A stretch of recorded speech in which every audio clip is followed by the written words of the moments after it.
Well, my friends, it's that time again. Biden's disapproval has hit an all-time high, hitting 56%, with 60% of people criticizing his handling of the economy, condemning his pandemic leadership. In other news, a record-breaking 4.5 million people are quitting their jobs in the Great Resignation. What this means for Joe Biden. Hello everyone, Mr. Obvious here, and today we're going to talk about how Biden is failing, or has failed, as the Democrats continue to crash and burn, and what this means for the upcoming midterms, as senators like Ted Cruz are threatening to impeach Joe Biden if Republicans are able to take back the House in 2022. Now we're going to talk about this, folks, and more, but before we do, remember to smash that like button, subscribe to the channel, hit the bell icon for updates for future content, and if you like these videos, share them with your family and friends. And let's just jump right in, folks. Here on the Daily Mail, Biden's disapproval now hits a record high at 56%, with 60% criticizing his handling of the economy, and more than half condemning his pandemic leadership. Another dire poll shows. So according to a CNBC/Change research poll, things have never been worse for Joe Biden. And this is the latest poll before the midterms. Here, the story says, Joe Biden's disapproval rating hit an all-time low of 56% in a poll published on Tuesday, and this figure represents the worst of his presidency and continues the downward trend of the past year. So disapproval is 49% in April and 54% in December. So you can see that it's just going down more and more, and quite likely, it is only going to get worse for Sleepy Joe. On the other hand, Joe Biden's approval rating has gone in the opposite direction. It now stands at 44%, down from 46% in September and 51% in April. So as you can see, Biden's disapproval is rising and Biden's approval is falling. In other words, everybody hates Joe Biden. And it's really no surprise. You still see these Democrats on Twitter always saying, oh my gosh, I can't believe how terrible Joe Biden is. How could he do these mandates? The other day I got kicked out of a restaurant for not wearing a mask. How could this happen? Well, everything the Republicans and the right-wingers warned would happen if people voted for Joe Biden has literally happened. I wonder how many people regret voting for Biden.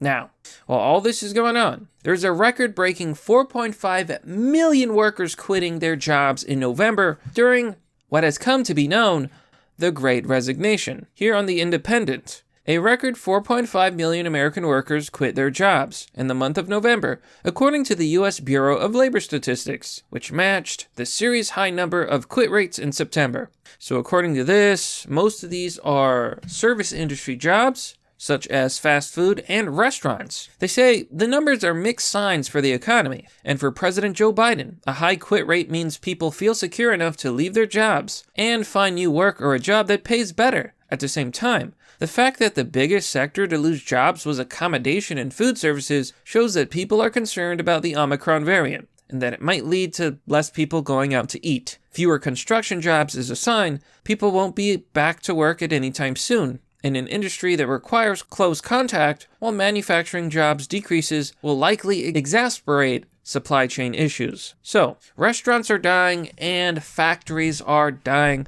In my opinion, neither of these things are very good for the economy. America, for example, is largely service industry. Those are most of the jobs. Those are your fast food workers. Those are your employees at Walmart and other companies. People are quitting their jobs. And is it really any wonder with inflation at an all-time high? I mean, look at this. The U.S. economy still faces record high inflation. Last month, price increases reached a 39-year high. This stuff is very real, folks, and it's only getting worse. So much so that senators like Ted Cruz are threatening to impeach Joe Biden over his refusal to enforce the border and defy immigration laws if Republicans win back the House in 2022. So according to this story, Republican lawmakers are under enormous pressure to impeach President Joe Biden if they take back the House of Representatives in this year's midterm elections. Texas Senator Ted Cruz said on the latest episode of his podcast. There's been some talk about January 6th, and I'm so tired of people talking about January 6th. People are pissed off. They are absolutely tired of Democrats and their nonsense. I tell you this, it's only going to get worse. The Democrats have done a terrible job of taking care of America. It's been a disaster. Biden said that Trump was a failure of a president because COVID was a big issue. It was spreading. Guess what? Now it's worse than ever. More people are sick than ever. COVID is a bigger problem than ever. So is Joe Biden a trash president? According to his own logic, yes. So this is what Cruz is talking about, and a lot of people seem to agree, even Democrats. Now here's why this could happen. There are currently 221 Democrats and 213 Republicans in the House. But at the end of 2022, 24 Democrats are leaving, I guess retiring, compared to just 12 Republicans. In other words, the gap is gonna get closed, and Republicans stand a very good chance of taking back the White House. This is not the first time that Republican lawmakers have floated the idea of impeaching Biden. In fact, Ohio Representative Bob Gibbs, with a group of lawmakers, filed impeachment articles against the president in September. This was over the border crisis, eviction moratoriums, and Biden's botched withdrawal from Afghanistan. Now, speaking of the most popular president ever, here in the Daily Mail, Biden insists this is still the pandemic of the unvaccinated and warns of a challenging next few weeks. President says we are all tired of COVID and is frustrated by the test shortages and urges schools to stay open. You know, I just ran a story about Omicron and how it's highly infectious and it's infecting just about everybody, vaccinated and unvaccinated alike. But the Democrats are still saying this. They're still trying to claim that the reason that we have a pandemic is because people aren't getting the vaccine. Most of America is vaccinated at this point. That's not stopping Omicron. Omicron's doing its thing. It's one of the most transmissible variants that we know of, according to the experts. According to the experts, it's also somewhat mild. Again, sort of good news. It could mean that everyone gets Omicron and then they get herd immunity and this helps slow things down. Maybe nature is taking its course and the pandemic will just be, another cold, another flu, another disease, endemic, come around, go around, sniffles. Yeah, maybe the vaccines help. But blaming unvaccinated people at this point is absolutely stupid. I don't even think Biden is coherent enough to really understand what he's saying anymore.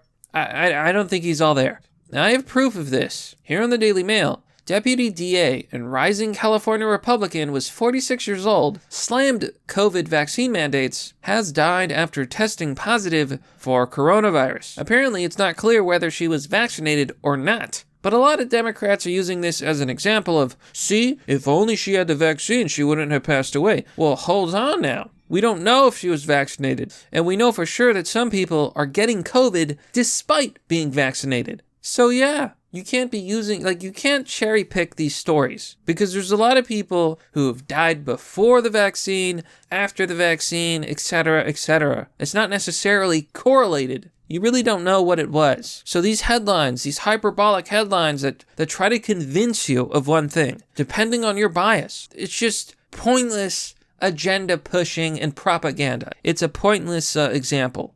But that, my friends, is merely the obvious. Well, that's all for now, folks. What do you think about this story? Let me know by commenting down below in the comment section. As always, support the channel by joining me on Patreon or Subscribestar. This channel is supported by viewers like you, as we're not monetized. Anyways, thanks for watching the channel, folks. Have a wonderful day. I'll see you all next time.